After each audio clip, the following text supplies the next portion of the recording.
Henri Corbin, L'homme et son ange, chapitre 1, point 2. Le récit de l'exil occidental. Ce récit est exceptionnellement écrit en arabe.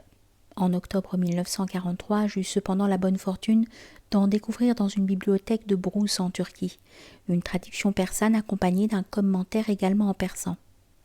Ce dernier est du même type, il est vrai que ceux qui ont été donnés du bruissement de l'aile de Gabriel, ou de cet autre subtil petit roman sauravardien intitulé Le familier des amants mystiques, qui, sans être à la première personne, expose avec une délicatesse admirable la naissance de la triade cosmogonique formée de beauté, amour et tristesse. Et l'on peut se demander quelle en est en fin de compte la portée de ces commentaires. Sans doute offre-t-il comme une première clé pour un premier déchiffrage de symboles déroutants, mais il tente toujours à substituer au drame personnellement vécu une suite de banalités philosophiques édifiantes. Du même coup aussi, voulant expliquer les symboles en les réduisant à des significations rationnelles, ils tendent à leur destruction. Mais si l'on nous dit par exemple que l'ange signifie ou représente telle ou telle force cosmique, faut-il que pour cela il n'y ait plus d'anges ? La progression dans le monde des symboles n'exige-t-elle pas au contraire une puissance de comprendre qui cohère la coexistence du symbolisant et du symbolisé, de l'hypostase personnifiante et du personnifié, du processus psychique et du phénomène projeté ou perçu par lui dans la physis ? Si la virtualité du mythe s'épuisait en une substitution définitive, il cesserait précisément d'être un mythe et un chiffre, pour n'être plus qu'un dogme. On peut, dans notre récit de l'exil occidental, après un court prélude, distinguer 3 actes. La captivité en exil et l'évasion, le pèlerinage du retour, l'arrivée à la source de vie et la montée au Sinaï. Dans le court prélude, l'auteur rapporte qu'ayant lu l'histoire de Hayy Ben Yaqdhan, œuvre à Avicenne, il la trouva, en dépit des suggestions profondes qu'elle contient, dépourvue d'allusion à la sublime montagne, Tour al-Azam, celle qui est la grande épreuve, Tammat al-Kubra, cachée dans les mythes des sages et dans l'histoire de Salaman et Absal, et à laquelle s'ordonnent les stations des mystiques. Aussi entreprend-il d'en dire quelque chose lui-même sous forme d'un récit personnel. Lisons le début du récit qui se laisserait difficilement résumer ainsi. Lorsqu'avec mon frère Hassim, je me mis en voyage depuis la région au-delà du fleuve vers le pays d'Occident, afin de donner la chasse à une bande d'oiseaux des rivages de la mer Verte, voici que nous tombâmes soudain dans la ville dont les habitants sont des oppresseurs. Coran 4, verset 77. Je veux dire la ville de Kairawan.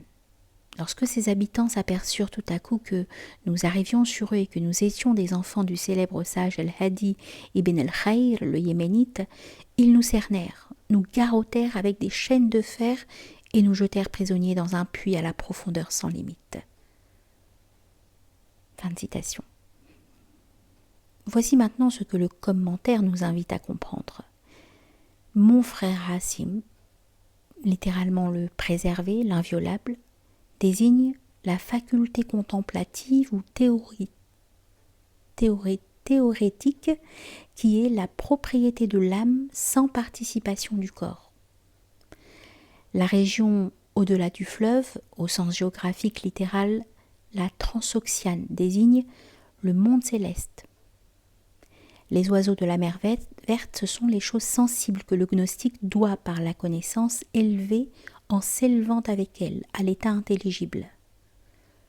Le pays d'Occident désigne l'univers matériel.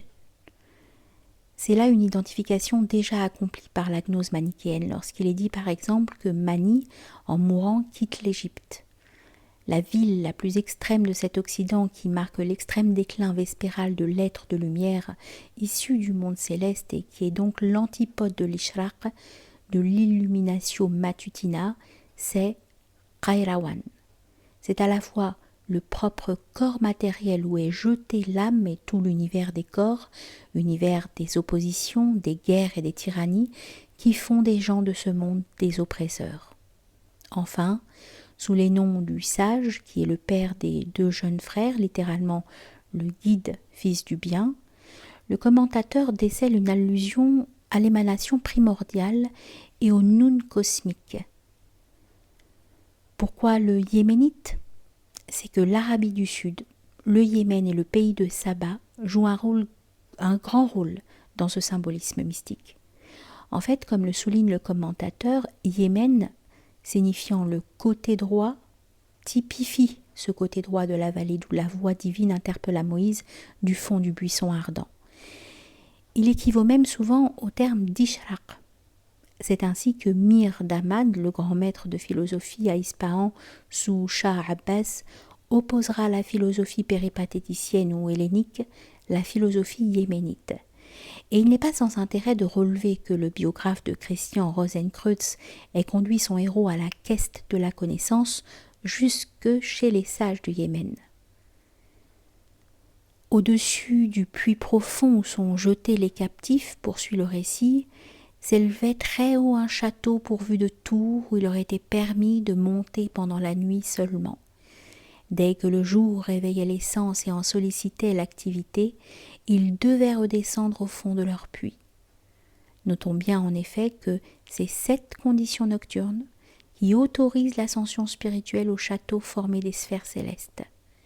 Et peut-être cela donne-t-il au texte une portée tout autre que celle prévue par la cosmologie toute conformiste du commentateur. Si ce dernier, comparant cette prérogative du sommeil à celle de la mort, cite le verset coranique « Dieu reçoit les âmes au moment de leur mort et il reçoit aussi celles qui, sans mourir, sont dans le sommeil », certaines exégèses ismaéliennes de ce même verset nous engagent en une toute autre profondeur. Nous pressentons que cette nuit, qui rend possible et légitime l'échappée, pourrait bien être ici même le sens ésotérique, batin, qui constitue la gnose, l'herméneutique spirituelle, ta'wil, propre à l'ismaélisme et dont l'imam est le gardien. Cette nuit du sens ésotérique s'opposerait au jour de la lettre extérieure de la loi religieuse, jour qui n'est en fait qu'une ténèbre asservissant les corps, les esprits et les âmes. Quoi qu'il en puisse être, chaque nuit les captifs contemplent le vaste espace à quelqu'une des fenêtres, tandis que les colombes du Yémen viennent leur donner des nouvelles de la région interdite. Or, après de longues attentes, voici que par une nuit de pleine lune, la huppe, l'oiseau familier de la reine de Saba, pénètre par la fenêtre. Elle apporte du pays de Saba des nouvelles certaines, comme nous le dit le Coran. Tout est expliqué, dit-elle, dans un billet que je vous apporte. Or voici ce qui était écrit. Ceci vous est adressé par Al-Hadi, votre père, au nom de Dieu, le clément, le miséricordieux. Nous soupirons après vous, mais vous n'éprouvez aucune nostalgie. Nous vous appelons, mais vous ne vous mettez pas en route. Nous vous faisons des signes, mais vous ne comprenez pas. Toi, ô un tel, si tu veux te délivrer en même temps que ton frère, ne tardez pas à vous résoudre au voyage. Agrippez-vous à notre câble. Fin de citation. Suivent alors, voilées sous le sens spirituel de citations coraniques, des indications sur la mise en route et les étapes du voyage, c'est-à-dire sur la rupture des attaches matérielles qui doit rendre libre pour suivre le libre essor de la huppe, dans laquelle le commentateur voit typifier l'inspiration mentale et l'imagination active. Le moment décisif est celui où s'exécute l'ordre contenu dans le billet, répétant l'ordre donné à Noé. Monte dans le vaisseau et dis « Au nom de Dieu, qu'il vogue et qu'il jette l'ancre ». Sourate 11, verset 43. C'est maintenant ce voyage qui forme le second acte de notre récit. La huppe, l'inspiration mentale, prend les devants pour guider les voyageurs. Le soleil était au-dessus de nos têtes, dit le narrateur, lorsque nous arrivâmes à l'extrémité de l'ombre. Le commentateur se tire ici d'affaire en transposant en termes de l'illémorphisme péripapédicien. Le soleil serait la forme, l'ombre, la matière. Le moment serait la séparation pour les âmes individuelles de la matière et de la forme. En vérité, on ne voit pas bien comment alors la suite des événements rapportés serait encore possible. On discerne plutôt que la théorie illémorphiste s'adapte difficilement aux exigences d'une vision dans laquelle s'opère essentiellement une transmutation psychique. Celle-ci requiert un autre mode de notation, tel que la notation empruntée communément à l'alchimie. Aussi bien le soleil au méridien évoque-t-il ce moment de la vision de Zosime, où derrière le porte-épée venant de l'Orient apparaît un autre personnage portant un objet de forme ronde, d'une beauté et d'une blancheur éclatante, dont le nom est position du soleil au milieu du ciel. C'est précisément cette position, au méridien, en pleine nuit par conséquent, du sensible, qui caractérise ailleurs, pour Sohravardi, le monde intermédiaire de l'imaginal, compris entre l'Orient majeur du monde angélique et l'Orient mineur de la cognitio matutina, celle-ci étant l'aurore qui annonce l'eschatologie du monde sensible matériel, l'écroulement de la cité des oppresseurs, comme le suggère ce verset coranique. « Je sus que pour mon peuple le temps où doit s'accomplir la menace est le matin. » Sourate 11, verset 83. Le narrateur emprunte ensuite ces figures aux épisodes coraniques concernant Noé dans la sourate 11, Moïse et Alexandre, dit Dhul Qarnayn dans la sourate 18, El-Kahf, tous comme typification de la quête de la source de vie. À l'arche de Noé vient se substituer, comme en transparence, le vaisseau dans lequel Moïse voyage avec un mystérieux inconnu, dans la sourate 18, El-Khidr. Les pèlerins connaissent maintenant leur but, gravir la montagne du Sinaï pour visiter l'oratoire de leur père, entre guillemets. Ils voguent au milieu de vagues hautes comme des montagnes, nous dit le Coran, et dit le narrateur, prenant à son compte l'épisode où le fils de Noé trouve à sa perte « Entre moi et mon fils, les flots s'élevèrent, nous séparant, et il fut parmi les engloutis. » Sourate 11, verset 45. Ce fils serait, selon le commentateur, le pneuma vital. À cette séparation en succède bientôt une autre. On arrive à un endroit où les flots s'entrechoquent avec violence. Le narrateur jette dans la mer la nourrice qui l'avait allaitée et dans laquelle le commentateur voit le pneuma physique, Ruh Tabi'i. Alors sans transition vient se substituer l'épisode où Moïse assiste à l'un des actes incompréhensibles de son compagnon. Les pèlerins font des déchirures dans l'enveloppe de leur vaisseau. Bientôt, celui-ci leur fait doubler au versant gauche de la montagne de Judie, celle où aborda l'arche de Noé, l'île de Yajouj et Majouj, Gog et Magog. Le pieux moralisme du commentateur n'y découvre pas autre chose que les pensées vaines et l'amour du monde. Cependant, la mention de ces deux noms ménage une transition naturelle vers l'épisode d'Alexandre élevant pour un peuple sans défense une barrière puissante contre les hordes de Gog et de Magog. L'herméneutique toute personnelle de Sohravardi dévoile ici un peu de son secret.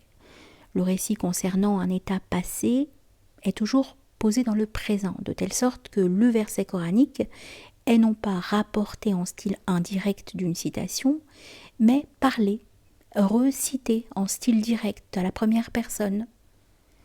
Le terme arabo-persan hikayet, qui désigne le récit historique, équivaut d'abord au grec qui signifie imitation. Il désigne une figure de grammaire arabe où l'on reprend un terme dont s'est servi l'interlocuteur en le mettant au cas où il avait dû le mettre lui-même, quitte à commettre soi-même un solécisme. La conversion du temps qu'opère l'appropriation personnelle des situations coraniques. Ce passage au style direct comporte ainsi une ontologie de l'histoire dont le solécisme défie le temps historique. C'est ainsi conditionné par une conversion qui suspend le temps que le récit d'initiation peut et doit énoncer au présent la répétition de l'archétype. En d'autres termes, c'est cette tropologie, cette anaphore qui, en exaucant le texte au présent de la subjectivité, en permet le récit à la première personne. C'est elle, par exemple, qui permet à l'auteur de s'approprier encore l'épisode d'Alexandre, de l'élever à la hauteur d'un mythe spirituel et de le vivre au présent. Des génies, dit-il, travaillaient à mon service, et je disposais de la source du cuivre fusible. Je leur dis souffler sur le cuivre jusqu'à ce qu'il devienne semblable au feu. J'élevai alors une barrière, je fus à l'abri des Gog et de Magog, et réalisai la vérité du verset « La promesse de ton Seigneur est vraie » dans la sourate 18, verset 98. Mais désormais, le procédé de la hikayet, le récit des états mythiques situant le processus psychique, intériorise non plus seulement le texte sacré, mais le texte cosmique. C'est une intériorisation du firmament et des sphères qui se produit. L'astre prend un sens intérieur, analogue à celui de l'astrum ou Sidus chez Paracels. Ici, à chaque astre et à sa sphère correspond une faculté de l'âme. L'émergence hors du cosmos, hors de la sphère des sphères, est pour le mystique la représentation physique de son émergence hors des cieux intérieurs, à chacun desquels correspond une faculté de l'âme. Le voyage spirituel s'accomplit alors comme une méditation active, prenant comme support les membres et organes de cette physiologie astrale intérieure, ce qui n'est pas sans rappeler le procédé du Tantra Yoga indien ou chinois. De là aussi la série d'épisodes d'apparence à la fois grandiose et incohérente que fait se succéder le narrateur. Je pris les deux fardeaux avec les sphères et les plaçai avec les génies dans un vase de forme ronde que j'avais fabriqué et sur lequel des lignes traçaient des sortes de cercles. Alors je coupai les courants qui jaillissaient du centre du ciel. Lorsque l'eau fut tarie au moulin, l'édifice s'écroula et l'air s'échappa vers l'air. Je lançai la sphère des sphères sur les cieux, afin qu'elle broyât le soleil, la lune et les astres. Alors je m'échappai des 14 cercueils et des 10 tombes. Fin de citation. Le commentateur s'ingénie ici à établir un compte minutieux de correspondance aussi banale que peu convaincante, tandis que le récit se poursuit par-delà les signes du zodiaque. Dominant alors le monde et les intermondes, le pèlerin mystique perçoit la musique des sphères, qui le fait défaillir d'allégresse. C'est en quelque sorte le prélude musical au 3e acte du dramatique pèlerinage. Ce 3e acte est constitué de 2 rencontres. Il connaît les pleurs de joie et les cris de détresse.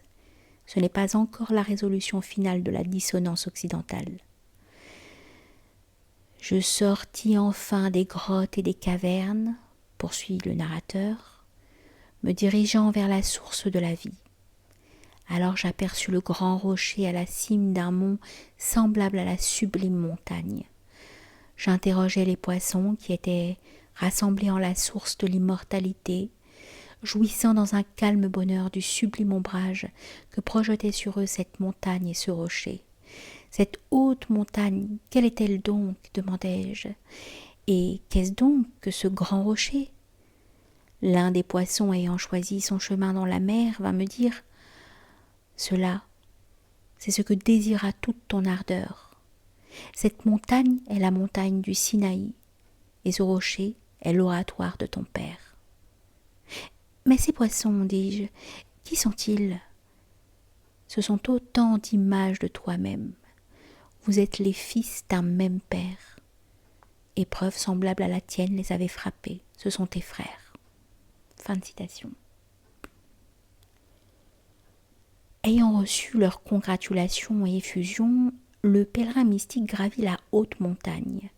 Il voit un sage d'une telle beauté, d'une telle lumière qu'il en est presque anéanti d'émotion. Lorsque ses larmes lui permettent de parler, il évoque la prison de Kairawan. « Courage », lui est-il répondu avec douceur. Tu es maintenant sauvé. Cependant, il faut que tu retournes à la prison occidentale, car tu n'as pas encore totalement dépouillé les entraves. » Cette perspective affole le pauvre pèlerin. Je gémis, criant comme crie celui qui est sur le point de périr. Mais en réconfort, il reçoit l'assurance qu'une fois retourné à sa prison, il pourra revenir au paradis du Sinaï chaque fois qu'il le voudra, jusqu'à ce que totalement délivré, il puisse quitter définitivement le pays occidental. Dans le ravissement que suscite en lui cette promesse, le mystique reçoit communication de l'ultime mystère de son origine. Le sage montre le Sinaï qui est sa demeure, mais plus haut, il est encore un autre Sinaï, celui où réside son propre père, de l'enfant terrestre issu de lui. Son rapport avec celui qui le précède et l'a lui-même engendré est analogue, dit-il, au propre rapport qui l'unit à cet humain qu'à son tour il a engendré. Je suis une partie de lui, comme à mon tour je te contiens. Et au-dessus du Sinaï, il en est d'autres encore, jusqu'à ce que la filiation aboutisse à l'insondable, celui que nul être ne devance dans l'être, lumière de la lumière, à laquelle s'originent toutes les lumières. De toute évidence, ici, le sage, beau et lumineux que cherchait le mystique, et qui l'accueille comme son père, est l'ange qui figure au rang inférieur de la hiérarchie archangélique, comme l'ange Gabriel ou ange de l'humanité. Toutefois, ce n'est pas seulement la perspective de l'angélologie classique du néoplatonisme arabo-persan qui s'ouvre ici. L'angélologie de Sohrawardi laisse entrevoir le drame précosmique qui est à l'origine de l'exil occidental, où sont retenus les êtres de lumière, le mystère caché dans le symbolisme des deux ailes de l'ange Gabriel, dont l'une est obscurcie par la ténèbre. Dans ce symbole, l'intuition pourra saisir comment imaginer le rapport et la rencontre de l'homme et de son ange, mystère sur lequel devaient trébucher les commentateurs, car il n'est pas inscrit dans le schéma de la philosophie ni de la théologie exotérique. C'est qu'au terme du récit de l'exil occidental, l'unio mystica s'accomplit entre une âme humaine et un être de lumière qui n'est pas le Dieu absolu et transcendant de la théodicée ou de la loi religieuse positive. Cette union postule une angélologie théogonique qui fait éclater le cadre d'un monothéisme abstrait et qui est celle de toute gnose. Mais achevons la lecture du récit. L'élargissement du tempo dans les toutes dernières phrases formant le postlude trahit la nostalgie pour laquelle cette vision ne serait qu'un récit au passé si la promesse reçue de l'ange n'en faisait le récit d'un toujours imminent avenir. C'est de moi qu'il s'agit dans ce récit, car la situation a été bouleversée contre moi. De l'espace supérieur, je suis tombée dans l'abîme de l'enfer, parmi des gens qui ne sont pas des croyants. Je suis tenu prisonnier dans le pays d'Occident. Mais je continue d'éprouver une certaine douceur que je suis incapable de commenter. Cette détente, ce fut une de ces suites de ces songes qui rapidement s'éloignent. Sauve-nous, ô mon Dieu, de la prison de la nature et des entraves de la matière. Fin de citation. Ici finit le récit de l'exil occidental. On doit reconnaître que le jeune maître de l'Ishraq possédait une imagination configuratrice assez puissante pour insuffler la vie à ses propres philosophèmes, les visualiser, les sentir comme les personnages de son propre drame. Exemple partout très rare, peut-être unique dans le contexte de la philosophie arabo-persane.